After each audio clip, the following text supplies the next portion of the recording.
নমস্কার, PB24 এর পর্দায় সকলকে স্বাগত জানাই। সঙ্গে রয়েছি আমি দীপালি। আমরা কিন্তু এখনো নববর্ষের আমেজে আছি, আর আমাদের নববর্ষের প্রথম এই লাইভ অনুষ্ঠানে আপনাদের সকলকে জানাই শুভ নববর্ষের অনেক অনেক শুভেচ্ছা। তার সঙ্গে প্রার্থনা করি আপনাদের আগামী দিনের সুস্থ সুন্দর জীবন। আপনারা জানেন আমরা আমাদের এই অনুষ্ঠানে জ্যোতিষশাস্ত্রের বিভিন্ন অধ্যায় নিয়ে কথা বলি, তার সঙ্গে আলোচনা করি আপনাদের জীবনের বিভিন্ন সমস্যার সমাধান নিয়ে। কখন কোথায় কিভাবে সঠিকভাবে জীবনকে পরিচালিত করতে পারলে জীবন হয়ে উঠবে আরও সুষ্ঠু, সুন্দর ও শান্তিময়, সে সম্পর্কেও আমরা আলোচনা করি। আজও তাই আমরা জ্যোতিষশাস্ত্রের বিভিন্ন বিষয় নিয়ে কথা বলবো। সত্যিকার অর্থে জ্যোতিষশাস্ত্র বলতে গেলে মহাবিশ্বের ভাষা বোঝার এক শিল্প, আর এই শিল্পে যিনি পারদর্শী তাকে আবারও আমরা আমাদের স্টুডিওতে পেয়ে গেছি। আমাদের সবার পরিচিত হস্তরেখাবিদ, মাতৃসাধিকা, জ্যোতিষ সেবিকা এবং astromotivator gold medalist, golden crown winner, doctor of astrology doctor Shrimati Durbashree di. নমস্কার দিদি, আপনাকে আমাদের স্টুডিওতে স্বাগত জানাই। নমস্কার। সর্বমঙ্গলময় শ্রী শ্রী তারামা শ্রীচরণে আমার প্রণাম। আমার জন্মদাত্রী মা ও শিক্ষাগুরু শ্রীচরণে প্রণাম নিবেদন করে আমি প্রত্যেক সময়ের মতো আজও আমার অনুষ্ঠান শুরু করছি।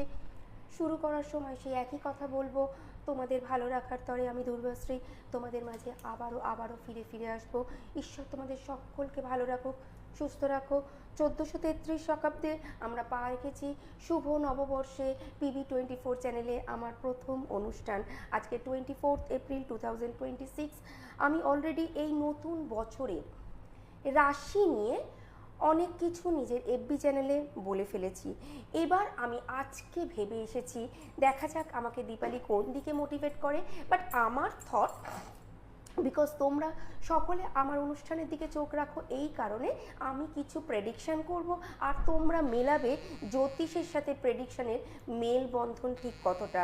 তাই আজকে আমি রাশি সম্বন্ধে অলরেডি বলে ফেলার পর দেশ ও দশের অর্থাৎ ভারতবর্ষের আগামী কোন দিন থেকে কোন দিন কীরম যাবে সেটা বলার চেষ্টা করব। বলছিলাম যে এই যে দিদি সে শুরু করেছে আমাদের নতুন বর্ষের, আমি দিদির সঙ্গে আপনাদেরকেও নববর্ষের শুভেচ্ছা জানিয়েছি। এবং আমি বলবো যে এই যে 1433 বছরটা যে শুরু হয়েছে, এই সম্পর্কে মানে এই বছরটা আমাদের কেমন যাবে সেই সম্পর্কে আমরা কি আপনার থেকে কিছু সেই প্রেডিকশানের বা আমরা জীবনটা আরো সুন্দর কিভাবে করব সেই সম্পর্কে আপনি যদি আমাদের কিছু একটা গিফটই বলুন, কারণ আপনার প্রত্যেকটা জিনিস আমাদের কাছে এমনই মনে হয়। আচ্ছা, ফোনে বোধহয় কেউ আছো? হ্যালো হ্যালো, হ্যাঁ শুনতে পাচ্ছি, বলো কে বলছো? আমি কলকাতা থেকে বলছি। আমি অল্পকাল আমি তোমার নিজের সম্পর্কে জানি। কলকাতা থেকে বলছো? হ্যাঁ। আচ্ছা, তোমার ডেট অফ বার্থ? 26/10/1998। 26? 26 অক্টোবর 1998। 1998। আমি দিদি এই প্রেডিকশনগুলো মানে ওনার ডেট অফ বার্থটা নিয়ে কথা বলতে বলতে আমি একটু একটা সময়টা একটু বলে দাও। সময়টা একটু বলবেন। সকাল 8:25। সকাল 8:25 AM, তাই তো? হ্যাঁ, সকাল 8:25। হ্যাঁ শুনেছি। বলে দিচ্ছি যে আপনারা যারাই ফোন করবেন আপনাদের ডেট অফ বার্থ, প্লেস, টাইমটা সঠিকভাবে জানলেই ফোন করবেন। আর যারাই ফোন করবেন একটু টিভি থেকে দূরে সরে গিয়ে ফোন করবেন, না হলে কিন্তু জানতে। আচ্ছা, উনি 98 বললেন? ইয়ার অফ বর্নটা 98 বলেছিলে? হ্যাঁ। 26/10। হ্যালো, 26/10/1998। আচ্ছা, তোমার রাশি লগ্ন তোমার জানা আছে? হ্যাঁ, ধনু রাশি জানি। ধনু রাশি আর বৃশ্চিক লগ্ন, ঠিক আছে? তোমাকে আমি বলি 98-এ তোমার জন্ম। তোমার দেখো, তোমার লগ্নের এগেনস্টে লগ্নাধিপতি মঙ্গল, সে অবস্থান করছে রাহু যুক্ত হয়ে, সেটা অবস্থান করছে 10th হাউসে। অর্থাৎ কর্মের জায়গায় তোমার সবসময় একটা কোয়েশ্চেন থাকবেই। আজকেও আই থিঙ্ক তুমি কর্ম সংক্রান্ত কিছু জিনিস জানতেই ফোন করেছো, তাই কি? হ্যাঁ, আমি তোমার কেরিয়ার নিয়ে জানি। কেরিয়ার নিয়ে জানতে চাও? একটা কথা একটু বলবো, গুরুজনদের একটু রেসপেক্ট করো। কোথাও গিয়ে তোমার বড়দের প্রতি একটু অশ্রদ্ধা দেখা যাচ্ছে, ঠিক আছে, হঠাৎ হঠাৎ রেগে যাও এবং খুব মিসবিহেভ করে ফেলো সামনের মানুষটার সাথে, সেটা একটু রেকটিফাই করতে হবে। আচ্ছা। ঠিক বলছি তো? হ্যাঁ হ্যাঁ হ্যাঁ। আর বলছি মানে সরকারি চাকরির কি কোনো সম্ভাবনা আছে? দেখো, রবি এখানে নিচস্থ অবস্থায় শুক্র এবং বুধ দ্বারা কম্বাস্ট হয়ে গেছে। আমি এই মুহূর্তে কোনো সরকারি চাকরির এক্সপেক্ট করতে পারছি না, বাট তুমি এক্সাম দিতে থাকো আর সঠিকভাবে একটু গ্রহ সংস্করণ করো, বলা যায় না, হয়তো হতে পারে। বাট বৃহস্পতি তোমার গুরুচণ্ডাল যোগে আছে, এই জায়গাটা যতক্ষণ না তোমার সংস্করণ হচ্ছে, তোমার বিহেভিয়ার প্রেজেন্টেশনের জন্য তুমি কোনো জায়গাতেই কিন্তু সাকসেস পেতে পাবে না খুব স্মুথলি। সেটাই, মানে ক্লিয়ার? আপনাদের সবকিছু ওভারঅল অ্যাক্টিভিটিস গুলো কিন্তু আমাদের জীবনের যাত্রাতে বা জীবনের সাকসেস পাওয়াতে অনেকটা সাহায্য করে। আমি ঠিক বলছি না? একদম একদম। কারণ আমি একটা কথা বলি এই প্রসঙ্গে, দেখি, হ্যাঁ শুনতে থাকো। হ্যালো, আপনি শুনতে থাকুন। হ্যাঁ তুমি লাইনটা ছেড়ে দাও, শুনতে থাকো। আমি প্রথমেই একটা কথা বলবো, আমাদের লাল কিতাব বলছে সারা দিন আমরা যা যা কাজ করি তা আমাদের ভাগ্যের সুফল বা কুফল দেওয়ার জন্য 60% অবদান রাখে।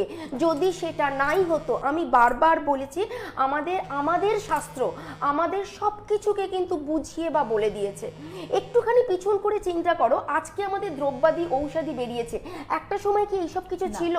গাছ গাছরা অর্থাৎ প্রকৃতি, পা দিয়ে গল গল করে কেটে রক্ত বেরোচ্ছে, আমার ঠাকুমা এতটা পাতা এনে পায়ে বেঁধে দিলেন, পাটা কিন্তু ঠিক হয়ে গেল। আমি একটু রামায়ণের কথাই বলি, বিকজ আমি মনে করি ঋক, সাম, যজু, অথর্ব, রামায়ণ আর মহাভারত যার অধ্যয়ন করা হয়ে গেছে, তার ভাগ্যের গ্রহ রত্ন মঙ্গল, বুধ, শুক্র, বৃহস্পতি কোথায় আছে না আছে তাতে তার কিচ্ছু এসে যায় না। বিকজ আমাদের রামায়ণ, মহাভারত, শাস্ত্র সব বলে গেছে, যখন লক্ষণ অসুস্থ হয়ে পড়লেন তখন হনুমান কি করেছিলেন? সেই পঞ্চবটি থেকে গন্ধর্ব পর্বত তুলে এনেছিলেন এবং সেই ঔষধিতেই আমরা সুস্থ হয়েছি। তাই ডেলি অ্যাক্টিভিটিসকে আমাদের সংস্করণ করতে হবে। আমাদের ডেলি অ্যাক্টিভিটিস আমাদের ভাগ্যের চাবিকাঠি। অনেকটাই যেহেতু 60% মানে অনেকটাই জীবনটা ডিপেন্ড করে। হ্যাঁ, আমি ছোট্ট একটা ইনফরমেশন দিচ্ছি। দিদি কিন্তু আমাদের আগরতলাতে আজ এবং আগামীকাল দিদি থাকছেন। আপনারা যারাই দিদির সঙ্গে সরাসরি চেম্বারে গিয়ে ভিজিট করতে চান, আপনারা বুকিং নাম্বারটাতে বুকিং করে আপনারা দিদির সঙ্গে কথা বলতে পারবেন। বুকিং নাম্বারটা হলো 9836732805। এই নাম্বারটিতে আপনারা হোয়াটসঅ্যাপেও আপনাদের নাম এবং সময়টা, নামটা যদি আপনারা দিদির আপনাদের সময়টা আপনাদের জানিয়ে দেওয়া হবে। দিদির তার সঙ্গে আগরতলার সাথে আরও অনেক জায়গায়, রাজ্যের বাইরেও অনেকগুলো চেম্বার রয়েছেন। আমি একটু মনে করিয়ে দিচ্ছি, দিদির চেম্বার রয়েছে আগরতলার সাথে আসানসোল, আলিপুরদুয়ার, দুর্গাপুর, দিনহাটা এবং কলকাতাতে। প্রত্যেকে আপনারা যারা দিদির সঙ্গে চেম্বারে ভিজিট করতে চান, ওই বুকিং নাম্বারটাতে বুকিং করে আপনারা দিদির সঙ্গে সরাসরি কথা বলতে পারেন। আমরা চলে যাচ্ছি আমাদের আজকের বিষয়ের সঙ্গে। আমরা দিদিকে বলেছিলাম নতুন বছরে আজকে আমি প্রথমেই বলেছি দেশ সম্বন্ধে, বিকজ রাশি নিয়ে প্রোগ্রাম তো সবাই করে, আমাকেও করতে হয়, বিকজ এটাই মানুষের ক্রাইটেরিয়া। হ্যাঁ, আমাকেও করতে হয়, খুব একটা পছন্দ না করলেও করতে হয়, বাট করিও। আমার ফেসবুক পেজে আমি অলরেডি রাশি 2026-এ বা 1433 কেমন যাবে সেই নিয়ে অলরেডি বলেছি। আজকেও বলবো, অনুষ্ঠানের শেষের দিকে বলে দেব কোন কোন রাশির এই সময়টা বা কোন কোন নক্ষত্রের কোন সময়টা শুভ যাবে। আমি তার আগে একটু বলে দিই, 1433 বৃহস্পতি এই বছরের রাজা আর মঙ্গল এই বছরের মন্ত্রী। সুতরাং বৃহস্পতি রাজা এবং মন্ত্রী মঙ্গল হওয়ার জন্য বৃহস্পতি দাবানল, প্রচন্ড দাপট, গরমের দাপট, প্রচুর মৃত্যু গরমের জন্য ঘটবে। এই কথাটা কিন্তু মাথায় রাখবে, প্রচন্ড মৃত্যু গরমের জন্য ঘটবে। আমি কিছু জায়গার নামও বলে দিচ্ছি। ইন্দোনেশিয়া এবং আসাম, নর্থ ইস্টে জায়গায় বন্যা বা অতি বন্যার সম্ভাবনা আছে, যেহেতু মঙ্গল মন্ত্রী। তাই এই মঙ্গলের কারণে কিছু কিছু সেক্টরে হঠাৎ বৃষ্টিতে বন্যা হতে পারে না, দুর্বাশ্রী অ্যাকচুয়ালি হতে পারে না, হবে বা হয়েছে। যদি না হয় অবশ্যই চাইবো আমার ফেসবুক চ্যানেলে পোস্ট করে তোমরা জানাবে, দিদি আপনার এই প্রেডিকশনটা মেলেনি। আমি শিখবো, আমি জানবো, তোমাদের থেকে আরও বেশি ইন্সপায়ার হব নতুন করে অধ্যাবসায় করতে। আমি জায়গার নামগুলো আরেকবার বলে দিচ্ছি। সাউথ ইন্ডিয়া, আসাম এবং নর্থ ইস্টে কিছু অংশে অতিবৃষ্টি বা বন্যার সম্ভাবনা আছে। আমি দেশ দশের সম্বন্ধে প্রেডিকশন করতে গিয়ে একটু বলি, রাজনৈতিক নেতাদের বছরটা মোটেও শুভ নয়। বেশ কিছু স্টেটের ক্ষেত্রে আমি বলছি ক্ষমতা রক্ষা করা বেশ কিছুটা সমস্যা তৈরি হবে। যে মানে যে লিডার বা যে পার্টি বর্তমান সময়ে লিড করছো তাদের সেই কন্টিনিউয়েশন রাখার ক্ষেত্রে বেশ সমস্যা হবে। অর্থাৎ বুঝতেই পারছো বারবার মুখ চেঞ্জেস হতে পারে। এবার যেটা বলবো, মন্ত্রী মঙ্গলদেব এবং রাজা বৃহস্পতি এই কারণের জন্য, অর্থাৎ আমি বারবার বলছি 1433 রাজা গ্রহ বৃহস্পতি এবং মন্ত্রী হচ্ছেন মঙ্গল, অর্থাৎ মন্ত্রী এবং রাজার দাণ্ডবে বারবার রাজনৈতিক কলহ এমন একটা দেশের বিশৃঙ্খলার জায়গায় পৌঁছবে যে বারবার আমাদের প্রবল প্রয়োগ অর্থাৎ শাসনের প্রবল প্রয়োগ আনতে হবে, অর্থাৎ মিলিটারি নামতে হতে পারে দেশে। এরকম পরিস্থিতি কিন্তু সৃষ্টি হওয়ার সম্ভাবনা আছে।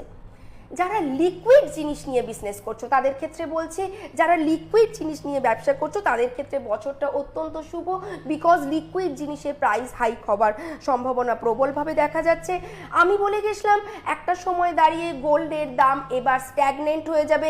এখন বলছি আগামী 15 to 20 ডেজ বাদ দিয়ে আবার গোল্ড ঊর্ধ্বমুখী হবে। আবার আমি কিন্তু ডেট এবং টাইম ধরে মেনশন করছি, তোমরাও এটা একটু খেয়াল করে শুনবে। কিছু সার্বিক কথা রাশি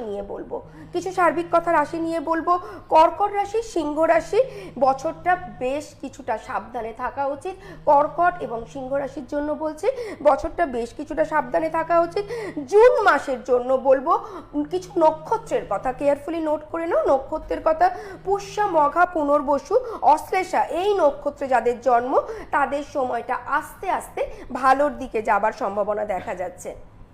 29 মার্চ, আচ্ছা কেউ একজন ফোনে আছো, দেখি ফোনটা যদি নিতে পারি, তারপর আমি আসছি। 29 মার্চ, হ্যালো, নমস্কার, কে বলছেন?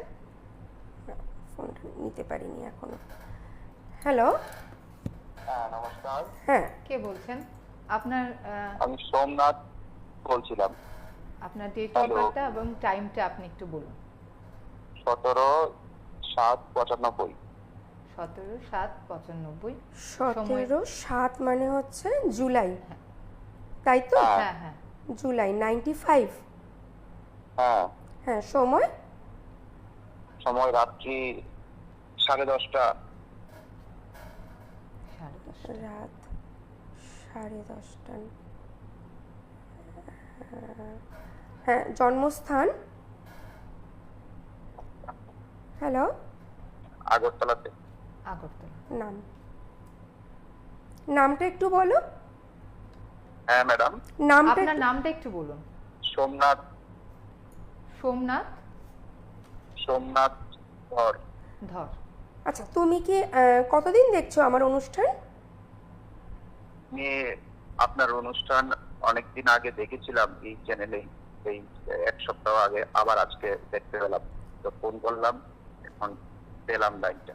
আচ্ছা, একটা কথা বলি, তোমার মীন রাশি, মীন লগ্ন এবং লগ্নে শনি, বর্তমানে এই জায়গাতেই শনি 26 থেকে 29 থেকে ট্রানজিট করে অবস্থান করছে। অর্থাৎ বর্তমান সময় তুমি চাকরিতে থাকো বা ব্যবসাতে থাকো, যেখানেই আছো না কেন সেই জায়গায় ভীষণভাবে লাস্ট 3 মাস থেকে ডিমোশন লক্ষ্য করছো। অর্থাৎ তুমি যেখানেই আছো তুমি মনে করছো তুমি পিছিয়ে যাচ্ছ। দিদি যেটা বলছে এটা কি ঠিক?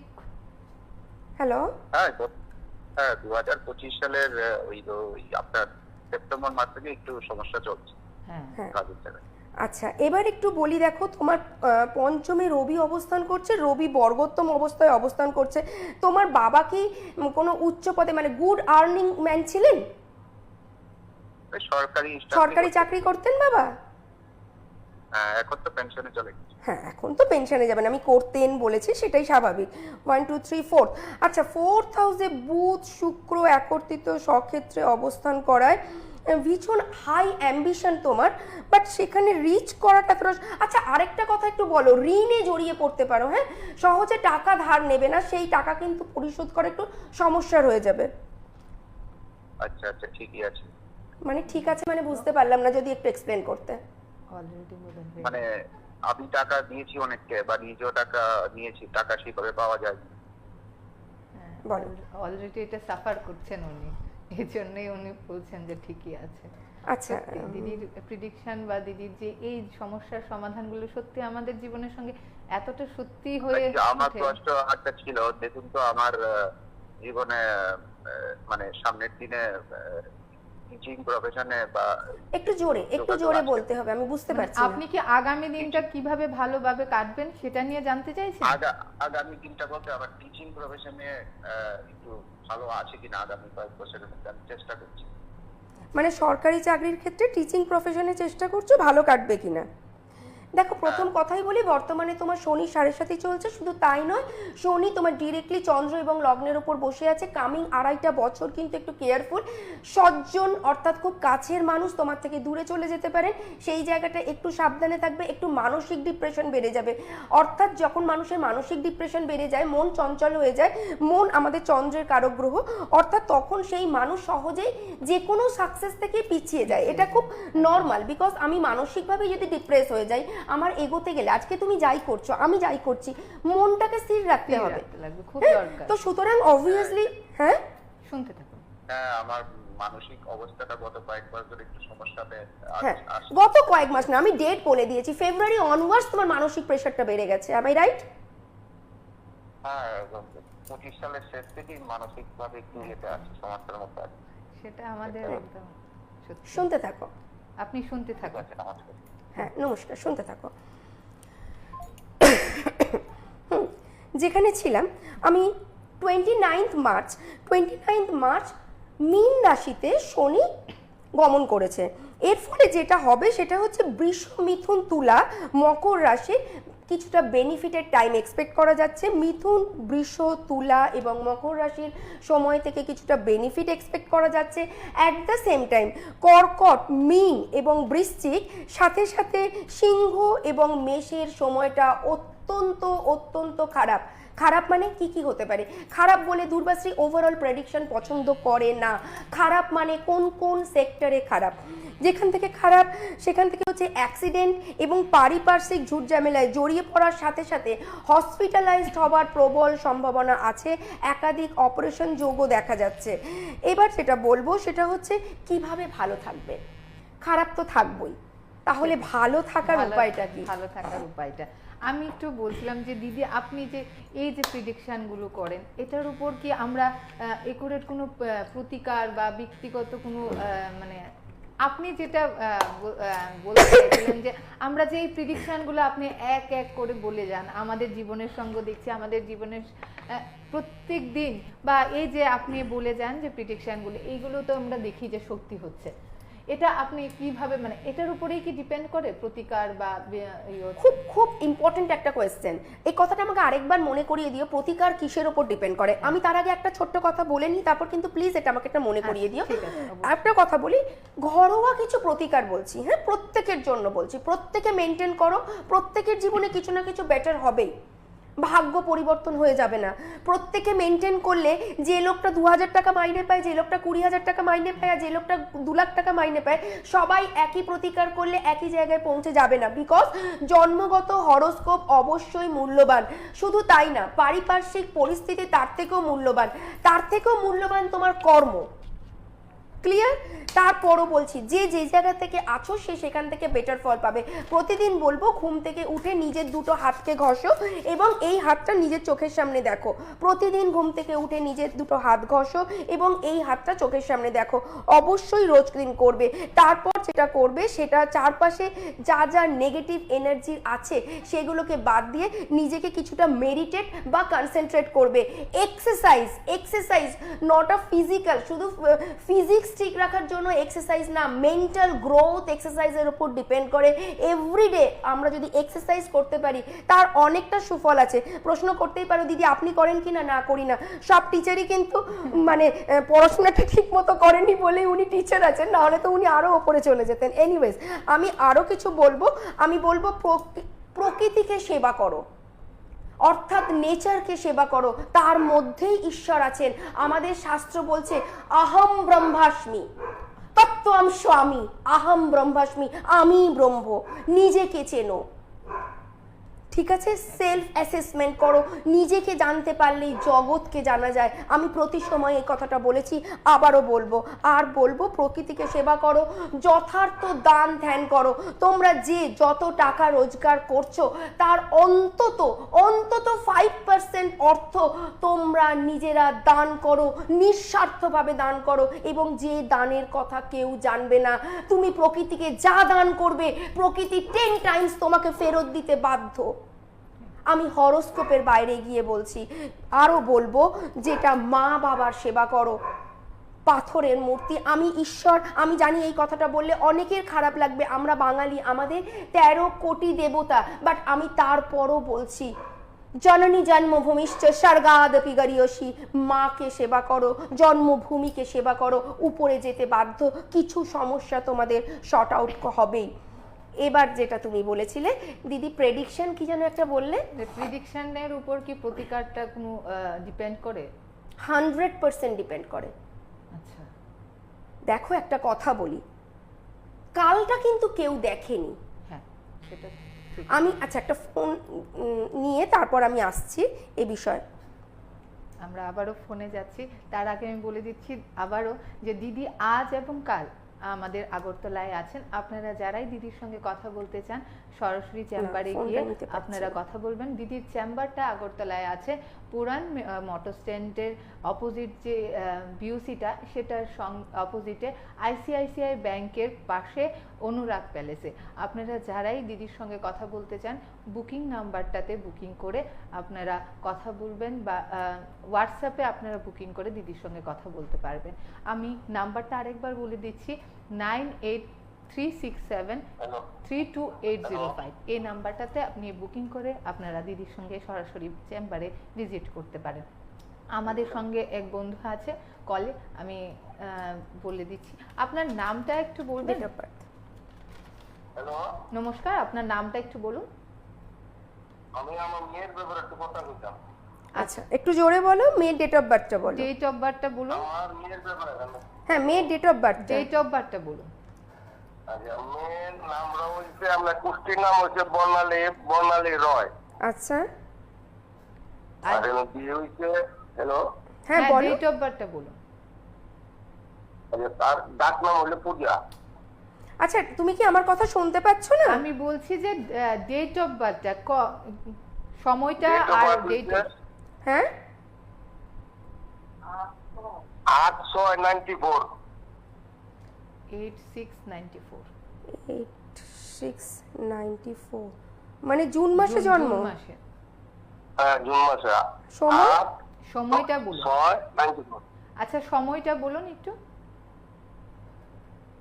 জন্মের সময়টা হ্যালো? বলুন। জন্মের সময়টা বলুন। 10টা 13 দিনের বেলা। মুশকিলটা হচ্ছে ফোনটা ওনার হাতে, পাশে কেউ সঠিকটা জানেন, তিনি ওনাকে প্রম্পট করছেন। আমি বলবো যারাই উনি আপনারা ফোন করবেন বুঝতে পারছেন না যে একটা ভুল ফোন 10টা ঠিক ফোনকে নষ্ট করে দেয়। একদম আমাদের কিছু করার যেহেতু নেই, মানুষ সময়সীমা যদি একটু বাঁধা, সিনসিয়ার না হয়। আপনারা যারাই ফোন করবেন একুরেট টাইম এবং ডেট অফ বার্থটা এবং প্লেসটা যারাই জানবেন তারাই আপনারা ফোন করবেন। আচ্ছা তোমার সাথে আরেকটা ফোন আছে, সেটাকে একটু বন্ধ করে দাও। তোমার মেয়ে সিংহ লগ্ন। হ্যালো, হ্যাঁ বলেন দিদি। হ্যাঁ তুমি কি আমার কথা শুনতে পাচ্ছ? হ্যাঁ শুনতে পাচ্ছি। হ্যাঁ, তোমার মেয়ে সিংহ লগ্ন এবং বৃষ রাশি, তাই কি? আর সিংহ লগ্ন হতে পারে, বৃষ রাশি বলছে, এমনি কুষ্টির নাম বর্ণালী। আচ্ছা আপনি মানে রাশি লগ্ন জানো না? হ্যাঁ আপনি বলতে পারেন। রাশি তো বললো, বৃষ রাশি বললো। হ্যাঁ আচ্ছা, এবার একটু বলি, তুমি কি মেয়ের কোনো বাজে সঙ্গে মিশে যাচ্ছে এই ধরনের কিছু নিয়ে মানসিক টেনশনে আছো? বিরাট। একটু জোরে বলো।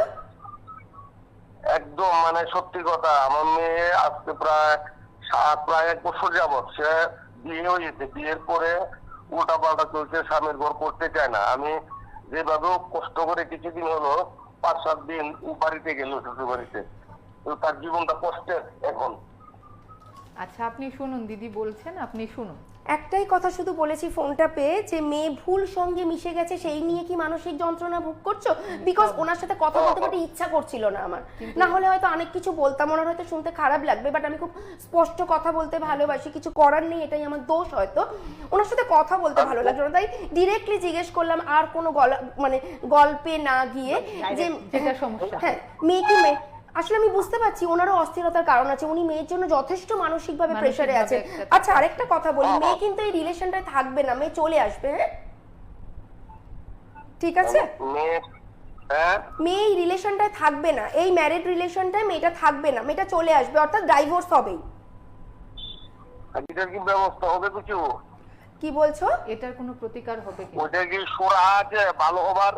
দেখো সেটা বলার জন্য আরো বিশদে প্রেডিকশন করতে হবে। প্রেডিকশনটা এরকম 5 মিনিটের বিষয় না, এক একটা প্রেডিকশন করতে মিনিমাম 2 থেকে 2.5 ঘন্টা সময় লাগে সঠিকভাবে। আমি বলবো দিদি কাল এবং আজকে এবং কালকে দিদি আগরতলায় আছেন, আপনি যদি দিদির সঙ্গে সরাসরি গিয়ে কথা বলতে চান এবং এই ব্যাপারে বিশদভাবে জানতে চান, আপনি চেম্বারে ভিজিট করবেন, আর যে নাম্বারটা দেওয়া আছে ওই নাম্বারে বুকিং করে আপনি কথা বলে নেবেন। ঠিক আছে? ঠিক আছে ঠিক আছে, ঠিক আছে, নমস্কার। এবার এই দেখো এই রিলেটেড একটা কথা, হ্যালো শুনতে থাকো, ফোনটা রেখে দাও। এই রিলেটেডই একটা কথা আমার মনে পড়লো, যেটা হচ্ছে তুমি আমাকে এক্ষুনি জিজ্ঞেস করলে দিদি রেমেডি আর প্রেডিকশনের কতটা মিল। আমি মনে করি আগে প্রেডিকশন পরে রেমেডি, কারণ আমি যদি নাই জানি আমার সমস্যাটা কি, আমি সমাধান কি করে করব। ঠিক, আগে তো অ্যাওয়ারনেস এবং সঠিক অ্যাওয়ারনেস, আর তার থেকেও বড় অ্যাওয়ারনেস কি জানো, নিজেকে যোগ্য করা, নিজের কাজের প্রতি নিজের দক্ষতা বাড়ানো।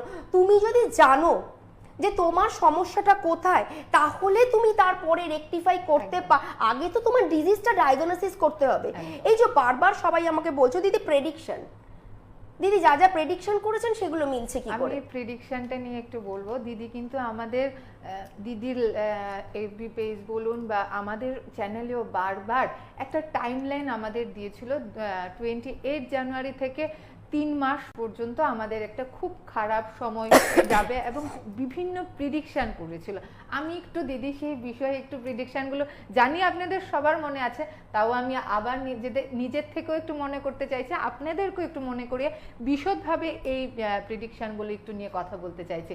আপনি বলেছিলেন একাধিক ভূমিকম্প হবে। একটা কথা বলি, আজকে সকালেও যখন ফ্লাইটে ফিরছিলাম তখন শুনলাম ইন্দোনেশিয়াতে একটা ভূমিকম্প হয়ে গেছে। আমরা জানি যে দিদির প্রেডিকশন কখনো ভুল হয়। ভারতবর্ষ এবং ভারতবর্ষের বাইরে জানুয়ারি থেকে মার্চের মধ্যে একাধিক ভূমিকম্প হয়েছে। আজকে আমি যখন ফ্লাইটে ছিলাম জাস্ট একটা নিউজে শুনলাম যে ইন্দোনেশিয়াতেও একটা ভূমিকম্প হয়ে গেছে ছোট। বাট আমি এই প্রসঙ্গে জায়গা ভিত্তিক অ্যাওয়ারনেস রেখে যাচ্ছি। আমি বলছি চায়না এবং ওই সেক্টরটায় আবারও জুন মাস অনওয়ার্ডস বারবার ভূমিকম্পের জায়গা দেখা যাচ্ছে। আমি আবার টাইমটাও কিন্তু বললাম, জুন অনওয়ার্ডস। আমাদের একটা খুব লাভবান আমরা দিদির সঙ্গে কথা বললে, যে আমরা কিন্তু জানি আমাদের মানে খারাপ সময়টা কখন থেকে আসছে, আমরা নিজেদেরকে সতর্ক করতে পারি। আমি দিদি বললো যে প্লেনে বসে দিদি এই খবরটা শুনেছে। আমি প্লেন রিলেটেড আরেকটা প্রেডিকশন মনে করে দিচ্ছি। দিদি আপনি বলেছিলেন যে এয়ার ক্র্যাশ আহমেদাবাদে, হ্যাঁ আহমেদাবাদে মেজর, এবং আমি ডেটটা উল্লেখ করেছিলাম। সেই ডেটের মধ্যে আহমেদাবাদে তো বিশাল দুর্ঘটনা হয়েছে, এছাড়া ভারতবর্ষে আরও একাধিক ফ্লাইট ক্র্যাশ হয়েছে। তবে মাথায় রাখো সময় কি করে হতেই পারতো ফ্লাইট ক্র্যাশ। আমি বলেছিলাম জানুয়ারি থেকে মার্চের মধ্যে হবে, একাধিক ফ্লাইট ক্র্যাশ হয়ে গেছে। মার্চ থেকে আজকে এপ্রিল 24, কেন একটা প্লেন দুর্ঘটনা হয়নি? হতেই পারতো। ধরো প্লেন ক্র্যাশ যারা সমালোচক তাদের মনে হচ্ছে বলেছে তো কি হয়েছে, হতেই পারে, হতেই পারে। আমি সময় বলেছি, সময় পেরিয়ে গেছে কিন্তু 1 মাস হয়ে গেছে, একটা প্লেন ক্র্যাশ নেই। ভারতবর্ষ এবং ভারতবর্ষের বাইরে কোনো ফ্লাইট অ্যাক্সিডেন্ট হয়নি, কি করে হলো? এই যে প্রেডিকশন, তো আমাকে আগে সময় জানতে হবে, আর কিছু না। তার জন্য অধ্যাবসায়। আমি ভগবান নই, আমি ম্যাজিশিয়ান নই, কিছু তৈরি করিনি। আমার ভালো লাগবে কেউ যদি আমাকে কন্ট্রাডিক্ট করে, বিকজ আমাকে কন্ট্রাডিক্ট করলে আমি ইন্সপায়ার হব, আমি আরো বেশি প্রেডিক্ট করার চেষ্টা করব। বিকজ আমি পিওর ম্যাথামেটিক্সের স্টুডেন্ট, আমি ক্যালকুলেট করতে ভালোবাসি। ক্যালকুলেশন আমার প্যাশন, আমার নেশা, আমার ভালো লাগা, যেটা আমাকে ঘুমোতে দেয় না। জীবনে স্বপ্ন দেখো, এরকম স্বপ্ন দেখো যে স্বপ্ন তোমাকে রাতে ঘুমোতে দেবে না, একদম যে স্বপ্ন তোমাকে মাঝ রাত্রে তুলে বলবে তুই এটা বলেছিস সেটা হয়নি কেন, তুই এটা চাস এখানে পৌঁছতে পারছিস না কেন, সেখানে নিজের বলে কেউ নেই, ভাই নেই, বন্ধু নেই, সন্তান নেই, বাবা মা নেই, শুধু আছি আমি আর আমার সত্তাবোধ, অর্থাৎ আমার সেলফ রেসপেক্ট বোধ, আমাকে এখানে অ্যাচিভ করতেই হবে। আমি দুর্বাশ্রী আবারও দুটো টাইম লাইন বলবো, এই বছরে আরও দুটো বড় ফ্লাইট ক্র্যাশ হবে। কোন কোন সময় হবে আমি এফবি পেজে বা লাইভ অনুষ্ঠানে বলবো, আজকেই বলবো না, কারণ আমি জানি তো কিন্তু ইউটিউবে কন্টিনিউয়াস কথা রিমেক হয়ে যায়, যাতে আমার কথা খুব তাড়াতাড়ি না হয়ে যায়, মানে আরও সবাই বলতে না পারে, তাই হবার ঠিক 10-15 দিন আগে আমি আবার বলবো নেক্সট ফ্লাইট ক্র্যাশ কবে হবে।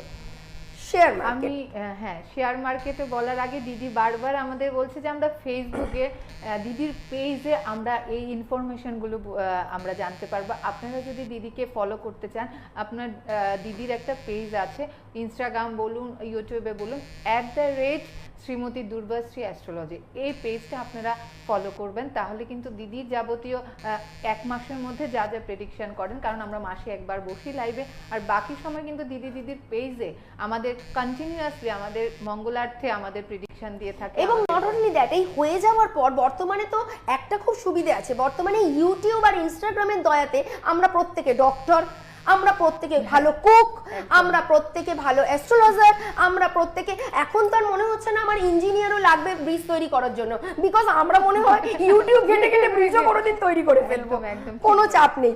সুতরাং ইউটিউবে আরেকটা জিনিস আরেকটু ভালো আছে, কিছু ঘটে যাওয়ার পর, আমি তো বলেছিলাম, হ্যাঁ কিছু হয়ে যাওয়ার পর আমি তো ওটা বলেছিলাম, হ্যাঁ এটা দেখবে সবাই বলছে, একদম ওটা হয়ে যাওয়ার পর আমি তো এটা বলেছিলাম, একদম না না না, দুর্বাশ্রী এটা করে না, লিঙ্কটা কিন্তু দিয়ে দিই, আমি যখন আমার কোনো প্রেডিকশন অ্যাচিভ হয় তখন কিন্তু আমি আগে কবে সেটা বলেছিলাম তার লিঙ্কটাও দিয়ে দেওয়ার চেষ্টা করি, বিকজ আমি না সব কিছু প্রুফ করতে, প্রুফ দিতে আর প্রুফ নিতে ভীষণ ভালোবাসি। আমি আরেকটা প্রেডিকশন কি মনে করব না, একটা আমাদের ফোন আসছে সেটা বলবো। আচ্ছা, ফোনটা তুমি যখন বললে ফোনটাই দেখি। হ্যাঁ, কারণ আমরা বলেছি আমরা মানুষের সমস্যার সমাধান নিয়ে কথা বলি, দিদি কিন্তু অলরেডি 2-3 জনের সমস্যার সমাধান নিয়ে কথা বলেছেন। আর আপনারা যারাই আগামী দিন সমস্যার সমাধান নিয়ে কথা বলতে চান, চেম্বারে ভিজিট করবেন। নমস্কার, কে বলছেন? নমস্কার, নমস্কার। হ্যাঁ কে বলছেন? হ্যাঁ, আমি কিছু বলছিলাম। একটু ক্লিয়ার করে কথাটা বলো, শুনতে বুঝতে পারছি না। হ্যাঁ একটু ক্লিয়ারলি বলো, আমি বুঝতে পারছি না। হ্যাঁ হ্যাঁ আপনি বলছিলাম তো এস্ট্রোলজার দেখছিলাম এটা টিভিতে। সরি, আমরা না ফোনটা কেটে দিতে বাধ্য হচ্ছি, আপনার সাউন্ডটা আমাদের স্টুডিওতে ক্লিয়ারলি শোনা যাচ্ছে না, খুবই দুঃখিত আমরা। আমি প্রেডিকশনে চলে যাচ্ছি। দিদির আরেকটা প্রেডিকশন আমি একটু মনে করে দিচ্ছি, শেয়ার মার্কেট নিয়ে দিদি একটা বলেছিল যে শেয়ার মার্কেটের একটা পতন, এই পতন না, যে কোনো শেয়ারের দাম 1/3 হয়ে গেছে, পতনটা এইভাবেই হয়েছে। খুব এই প্রসঙ্গে মনে পড়লো, লাস্ট কদিন ধরে আমার কাছে আমার এক দম্পতি আজকেও চেম্বারে এসেছিলেন, আগে কদিন আগে আরেকজন ফোন করেছিলেন, দিদি আপনার জন্য আমাদের প্রচুর টাকা সাশ্রয় হয়েছে, প্রচুর বেঁচে গেছে। এই প্রসঙ্গে একটা কথা বলি, এই যে বললে প্রেডিকশন আগে না রেমেডি আগে, এটাই তো রেমেডি। আমি টাইমটা উল্লেখ যদি করতে পারি আর সেই টাইমে যদি মানুষ নিজেকে অ্যাওয়ার্ড করে নিজেকে বাঁচিয়ে নিতে পারে, তাহলেই তো সেটাই রেমেডি। একদম একদম ঠিক ঠিক। তবে মার্কেট লাস্ট 2-3 দিনে আবার কিছুটা ঊর্ধ্বমুখী হয়েছে, বাট বি কেয়ারফুল, হয়তো আবার 30 ডেজ বা 45 ডেজ পর মার্কেটে আবার একটা ডেটটা মাথায় রাখো, কিন্তু আবার মার্কেট নিচের দিকে যাবে, বিকজ যুদ্ধ মানে কিছুক্ষণের জন্য, আমি আমার কোনো একটা ব্রডকাস্টে বলেছিলাম 15 দিনের মধ্যে যুদ্ধ বন্ধ হয়ে যাবে, এবং সেটাই হয়েছে, বাট এটা জাস্ট সাময়িক একটু বিরতি। আমি কিন্তু বড় ধরনের যুদ্ধ এক্সপেক্ট করছি, যুদ্ধ বন্ধ হয়ে যাবে না এবং মার্কেট আরো আরো আরো অনেকটা নিচের দিকে আসবে। তবে হ্যাঁ, এই ক্ষেত্রে বর্তমান সময়টা একটু স্টেবল হলেও কিছু উত্তেজনাময় সময় আবার ভারতবর্ষ নয় তথা বিশ্বের বুকে আসতে চলেছে, যেখানে আমি একটা টাইম বলছি, 26 অর্থাৎ ইয়ার অফ 26 এর এপ্রিল থেকে ইয়ার অফ 27 এর এপ্রিলের মধ্যে কিছু ব্যাড নিউজ থাকবে আমাদের আমেরিকার প্রধানমন্ত্রী, নামটাই তো ভুলে গেলাম প্রেসিডেন্টের, আরে যাকে নিয়ে এত ঘটনা, তোর বাবা নামটাই তো ভুলে গেলাম। আমার ঠিক মনে হচ্ছে না যে আপনি কোন বিষয়টা নিয়ে আমি খুব দুঃখজনক মনে করতে পারছি না আমেরিকার প্রেসিডেন্টের নামটা, সঙ্গে আমার পাশে বসে আমার অ্যাঙ্কারও মনে করতে পারছে না, এটা কিন্তু খুব বড় মানে ডিসঅ্যাডভান্টেজ ডিসকারেজ। যাই হোক, হ্যাঁ অবশ্যই, তাই হোক, যুদ্ধ, ট্রাম্প, আমাদের ট্রাম্প, আমেরিকার প্রেসিডেন্ট ট্রাম্পের অত্যন্ত খারাপ সময় আমি এক্সপেক্ট করছি এপ্রিল 26 থেকে এপ্রিল 27 এর মধ্যে। সময়টা ওনার জন্য মোটেও শুভ নয়। যুদ্ধ আবার যদি ভয়াবহ আকৃতি নেয় সেক্ষেত্রে ইরান কিন্তু পতনের সম্মুখীন হবে। আমার কথাটা নোট করে নাও। বর্তমান লাস্ট যুদ্ধে আমরা দেখেছি ইরানকে অনেকে সাপোর্ট করছে এবং সেক্ষেত্রে ইরানও একটু স্ট্রংলি প্রোটেস্ট করছিল, বাট যেই সময় যুদ্ধ এক্সপেক্ট করা যাচ্ছে সেই সময় যদি যুদ্ধটা হয় তাহলে ইরানের অত্যন্ত অশুভ প্রভাব পড়বে। ইরানকে প্রায় মানে ধ্বংসের দিকে যেতে দেখা যাবে। যে কোনো বড় দেশও যদি সাপোর্ট করে ইরান ধ্বংসের থেকে উঠে দাঁড়ানো মুশকিল হয়ে যাবে। ঠিক আছে? আচ্ছা, আমি বলছিলাম যে আমি আরেকবারও বলছিলাম যে এই যে যুদ্ধের যে, তাহলে কি আমরা বলতে পারবো যে যুদ্ধের যে পরিস্থিতিটা সেটা কি একদমই শেষ, না আগামী দিনেও আসবে, বা এটার উপর ডিপেন্ড করে কি জিনিসের দাম বেড়ে যাবে? অবশ্যই, এটা তো আর কোনো মেজর প্রেডিকশনের ব্যাপারই নেই। যুদ্ধ হলে জিনিসপত্রের দাম বাড়বে, এটার জন্য প্রেডিক্ট করার জন্য দুর্বাশ্রীর দরকারই নেই। যুদ্ধ হলে জিনিসপত্রের দাম বাড়বে, এর জন্য তো রাস্তায় বসে 100 জনেরাই বলতে পারে দুর্বাশ্রীর দরকার হবে না। যেটা দরকার হবে সেটা বলে যাচ্ছি আমি। 28 মার্চ থেকে 28 জানুয়ারি থেকে 28 মার্চ তো চলেই গেল। এর পরও সময়টা বর্তমান সময়টা কিছুটা রেস্ট, কিছুটা পজ, কিছুটা শান্তি। বাট আমরা জাস্ট ট্রেলার দেখেছি। আমি আরো দুটো ফ্লাইট ক্র্যাশ এক্সপেক্ট করছি, যার টাইমটা আমি বলে দেব।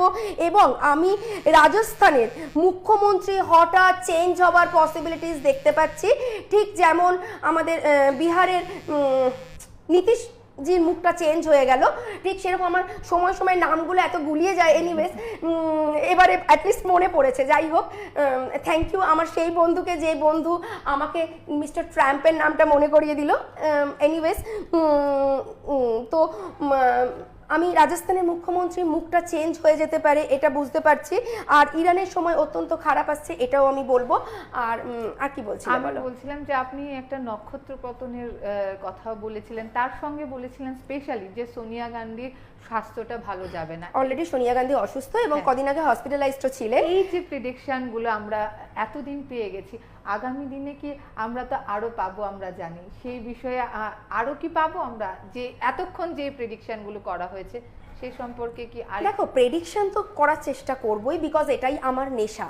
তবে আমি একটা কথা আজকে বলবো, এই কথাটা আমার এই বয়সে এসে একটা অনুধাবন। ভাগ্য আমরা কেউ দেখিনি, কাল আমরা কেউ জানি না, তাই ভাগ্যের প্রতি ফোকাস না হয়ে একটা ছোট্ট কথা, তোমাদের খুব দুঃখ লাগবে কথাটা শুনে, বাট একটু কথাটা চিন্তা করো। হ্যাঁ, কালকে তুমি, আমি, XYZ সবাই কিন্তু মারা যাব, কেউ বেঁচে থাকবো না। যেদিন মারা যাব সেদিন কিন্তু আমাকে মুখাগ্নি করতে আমার খুব কাছের লোক, অর্থাৎ আমার সন্তান, আমার স্ত্রী, যাকে আমরা খুব বেশি ভালোবাসি, নিজের ভাবি, অ্যাকচুয়ালি কেউ নিজের না, বাট যাদের আমরা নিজের ভেবে নিজেদের বেঁচে থাকাটাকে উৎসাহিত করি, তারা সবাই আমার সাথে শ্মশানে যাবে, আমাকে পুড়িয়ে আসবে। পুড়িয়ে আস্তে আস্তে আমার যত জিনিসপত্র ছিল সবগুলোকে কিন্তু পুড়িয়ে দেবে। আমার জামা কাপড়, আমার জিনিসপত্র, আমার খেলা। আমাকে ভালোবাসতো নাকি তারা আমাকে ভালোবাসতো। আমি আশা করছিলাম তারা আমার জিনিসগুলোকে যত্ন করে রাখবে, বাট রাখলো না, তারা সব পুড়িয়ে দিল। বাট কোনটা রাখলো জানো? আমার সম্পত্তি, আমার গয়না, আমার টাকা, সেগুলোতে কিন্তু মৃত্যুর ছায়া পড়লো না। তারা সবাই, আমরা মানুষ, সেগুলোকে যত্ন করে রেখে দিলাম। সেগুলোর মধ্যে কিন্তু আত্মা জড়ালো না, জড়ালো আমার কাপড়, জামায়, আমার শখের টিভিটায়, আমার শখের বিছনাটায়, যে বিছনাটায় আমি শুতাম। আমার প্রিয় সন্তান প্রথম সেই বিছনাটাকে নিয়ে গিয়ে পুড়িয়ে দিয়ে এলো। এটাই বলছিলেন, সে আমার সন্তান, সেই সন্তানের জন্য বাবা মা জীবন ত্যাগ করে, প্রথম বাবা মা স্মৃতিটাকে সে বিসর্জন দিয়ে দেয়। এটাই একদম অদ্ভুত একটা। তাই আমি একটা কথা বলবো, নিজেকে ফোকাস করো, ভাগ্যের পিছনে দৌড়িও না। বিকজ আমি মনে করি ভাগ্য মানুষ তৈরি করতে পারে if he or she want. তাকে চাইতে হবে। কিভাবে চাইতে হবে? মন যা চায় তাই করতে হবে, নিজেকে ভালো রাখতে হবে। নিজেকে ভালো না রাখলে তুমি কাউকে ভালো রাখতে পারবে না, এটা শাস্ত্র বলছে। আমাদের রামায়ণ মহাভারত আমাদের বলেনি এমন কোনো কথা নেই। আমি বলি, যুদ্ধের সময় কৃষ্ণ যুধিষ্ঠিরের বাবা, দুর্যোধনের বাবার নাম কি ছিল? অন্ধ ধৃতরাষ্ট্র। কৃষ্ণ ধৃতরাষ্ট্রকে প্রশ্ন করেছিল, সন্তানদের জন্য তুমি কি রেখে গেলে?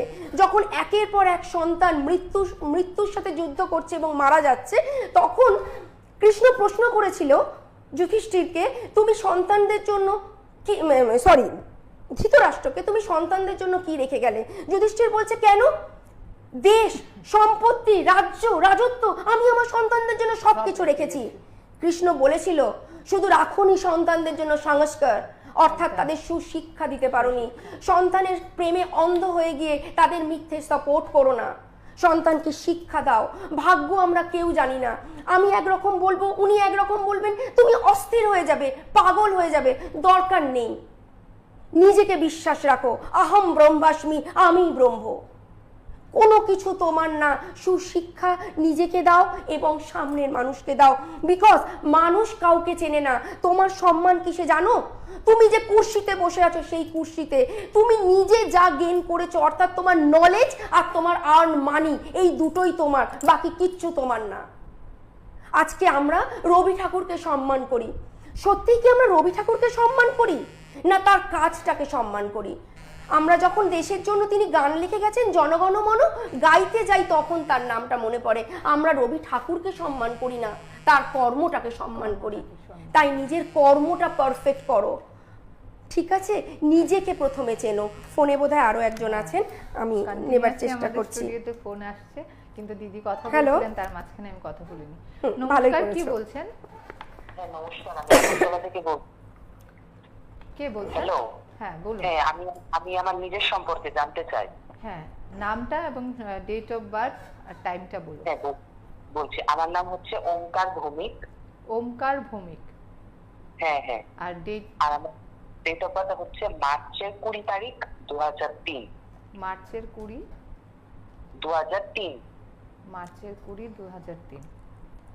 হ্যাঁ, মার্চের 20, 2003। মার্চের 20, 2003। 3। খুব তো ছোট, সবে তো 20 বছর বয়স, এক্ষুনি ভাগ্য জানতে হবে কেন? আচ্ছা বলো, সময় বলো। সময়টা বলো। হ্যালো। হ্যাঁ, সময়। জন্মের সময়টা বলো। সকাল 11টা বেজে 20 মিনিটে। সকাল 11টা বেজে 20 মিনিটে। আচ্ছা, আমি একটু ম্যামের সাথে একটু কথা বলতে চাই আর কি। হ্যাঁ, আমি কথা বলছি তো তোমার সাথে। তুমি কতদিন দেখছো আমার অনুষ্ঠান? আমি অনুষ্ঠান ম্যাম অনেক বহু বছর ধরে দেখছি, আমার খুবই ভালো লাগে ম্যাম। তো আপনার অনুষ্ঠান আমার খুবই ভালো লাগে আর কি। আচ্ছা, একটা কথা জিজ্ঞেস করবো? হ্যাঁ বলুন ম্যাম। ভালো লাগার কি কোনো বিশেষ কারণ আছে, না ফোনটা পেয়ে গেছো, প্যাম্পার করতেই হবে তাই বললে ভালো লাগে? না না, আপনি যা বলেন তাই মিলে যায়। সবার মুখে একই কথা, যে যা বলে তাই। দেখি তাহলে তোমাকে কিছু বলে মেলাতে পারি কিনা। হ্যাঁ, জন্মের স্থান তোমার মিথুন লগ্ন এবং তুলা রাশি, তাই তো? হ্যাঁ হ্যাঁ। তোমার মিথুন লগ্ন এবং তুলা রাশি। হ্যাঁ হ্যাঁ হ্যাঁ, ঠিক আচ্ছা, ঠিক। তুমি যে বাড়িতে আছো না, সেই বাড়ির খুব কাছাকাছির মধ্যে একটা বড় ট্রান্সফরমার আছে, একটা মোটা গাছ এবং বড় ট্রান্সফরমার আছে, ঠিক আছে? হ্যাঁ হ্যাঁ। আছে তো? হ্যাঁ আছে। আচ্ছা, এবার একটা কথা বলি তোমাকে, হঠাৎ হঠাৎ এত মাথা গরম হয় কেন? আমি নিজেও জানি না, মানে হঠাৎ হঠাৎ, মানে একদম, মানে কি বলবো, মানে কেমন যেন আমি হয়ে যাই আর কি, তারপর আবার ঠান্ডা হয়ে যায়। কিন্তু এত মাথা গরম যদি হয়ে যায়, নার্ভের প্রবলেম হয়ে যাবে তোমার। মাথার শিরাগুলো দেখবে মাঝে মাঝে ফুলে উঠবে। ঠিক আছে? আচ্ছা, মাঝে মাঝে মাথার শিরাগুলো ফুলে উঠবে। আচ্ছা, তোমার হরোস্কোপটা দেখে একটা জিনিস ভালো লাগলো, একটু মন দিয়ে চেষ্টা করো, সরকারি চাকরি পাওয়ার যোগ কিন্তু তোমার হরোস্কোপে আছে। আচ্ছা মা, আমার কোন লাইনে মানে সরকারি চাকরির যোগ হবে? যে কোনো লেকচার, অর্থাৎ টিচিং বা কোনো অ্যাডমিনিস্ট্রেশন লাইনে, যেখানে কিছু অ্যাডভাইস দেওয়া যায়, এরকম কোনো সেক্টরে চাকরি হতে পারে। আচ্ছা, আরেকটা কথা, তোমার বাবার শরীরটা কিন্তু ভালো থাকবে না। হ্যাঁ ঠিক ঠিক, বাবার শরীর ভালো যাচ্ছে না। হ্যাঁ, বাবা কিছু পিল ইনহেলার, অর্থাৎ এভরিডে ইনটেক করতে হয়, এরকম কিছু পিলে হ্যাবিচুয়েটেড হবেন। হ্যাঁ হ্যাঁ, কি বলবো, একটু বাংলায় বল। রেগুলার মানে প্রতিদিন কোনো ওষুধ নেয় বা ইনহেলার নেয়? হ্যালো, বাবা প্রতিদিন সুগার, প্রেসার এই ধরনের কোনো ওষুধ খান? হ্যাঁ হ্যাঁ হ্যাঁ, প্রতিদিন ডাক্তার দেখাচ্ছে, সুগার প্রেশার বাড়ে কমে, মানে অসুস্থ যাচ্ছে আর কি। আচ্ছা, শুনতে থাকো। অবশ্যই ভাবে তোমার হরোস্কোপটা খুব ভালো। যদি পারো অভিজ্ঞ কোনো অ্যাস্ট্রোপ্রামিস্টকে দিয়ে এই হরোস্কোপটা একটুখানি সংস্করণ করিয়ে নাও, সরকারি চাকরি পাওয়ার ভীষণ যোগ আছে। আর বেস্ট হরোস্কোপ তোমার। হ্যালো হ্যালো, হ্যাঁ হ্যাঁ, বলো বলো। মা, আমার কোন সালের মধ্যে মানে সরকারি চাকরি হবে? না, এইবার তো একটু বেশি আচ্ছা, হয়ে গেল। আমি বলবো যে আমাদের সময়টা একদমই সীমিত, আমরা আমাদের অনুষ্ঠানের একদম অন্তিম পর্বে চলে এসেছি। আপনি যদি আরো কিছু দিদি থেকে জানতে চান, দিদি আজকে এবং কালকে আছে, আপনারা বুকিং নাম্বারে বুকিং করে দিদির সঙ্গে সরাসরি কথা বলে নেবেন। আমরা কিন্তু আমাদের অনুষ্ঠানের একদম অন্তিম পর্বে চলে এসেছি। আমি দিদিকে বলবো যে আমরা এই বছরের বিভিন্ন বিষয়ে আমরা কথা জেনে গেছি, আমরা কি করলে কি ভালো থাকবো, এবং দেশ বিদেশ সবাই। আমার একটা জায়গায় খুব ভুল হয়েছে, আমি ঠিক মনে করতে পারিনি। যাই হোক, আমরা ওই ভুল ত্রুটি নিয়ে আগামী দিনে আরো শুধরে নেওয়ার চেষ্টা করব, এবং সবাইকে আমার এক বন্ধু, ভুল তো হতেই পারে, বিকজ আমি ভুলটা একদম পছন্দ করি না, বাট আমার খুব এক কাছের বন্ধু আমাকে বলে নো ওয়ান ইজ পারফেক্ট। তো ভুল তো হতেই পারে, তো কারোর কমপ্লিটলি সবকিছু সবসময় মনে পড়ে না। আমি একদম মানে একটা বিষয় নিয়ে আমি খুব না, ব্যাপারটা তা না, ওই যে কনসেন্ট্রেশন ছিল না। একটা মানুষের লাইফে সাকসেসের কি হচ্ছে, মানে একদম মনোযোগটা, কনসেন্ট্রেশন। একদম সাকসেসের মানে কি হচ্ছে কনসেন্ট্রেশন। কনসেন্ট্রেশন ছাড়া আমরা কোনো জায়গায় কোনো কিছু অ্যাচিভ করতে পারি না। সেটাও মহাভারতের কথায় আছে। অর্জুন যে শুধুমাত্র চোখটা দেখতে পেয়েছিল, মাছটা দেখতে পায়নি, তাই সে চোখেই তীরবদ্ধ করতে পেরেছিল। আর একটা কথা বলি, যেতে যেতে হরোস্কোপটা মিলিয়ে নাও। প্রত্যেকের হরোস্কোপ নিয়ে কোয়েশ্চেন থাকে। যদি হরোস্কোপে 7th লর্ড 8তে থাকে বা 6000 লর্ড 7তে থাকে, তারা ম্যারিড লাইফে কোনোদিন ভালো থাকতে পারবে না, এবং তাদের ডিভোর্সের সম্ভাবনা প্রবল। সেটা বিয়ের 20 বছর পরে হোক, 25 বছর পরে হোক, ডিভোর্স হতেই হবে। যদি ষষ্ঠপতি সপ্তমে বা সপ্তমপতি ষষ্ঠে কানেকশন করে তো। আমরা যাবতীয় বিষয় নিয়ে আমরা জেনে গেছি দিদির থেকে, এবং আগামী দিনও আমরা আরও কিভাবে ভালো থাকব সেই আশায় দিদিকে আবারও আমাদের স্টুডিওতে পাবো বলে আমরা আজকে আমাদের এই সরাসরি অনুষ্ঠান থেকে বিদায় নেব, এবং আপনাদের সবার সুস্থতা প্রার্থনা করে আমাদের নববর্ষের প্রথম এই লাইভ অনুষ্ঠান এখানেই শেষ করছি। সবাই খুব ভালো থাকবেন। নমস্কার।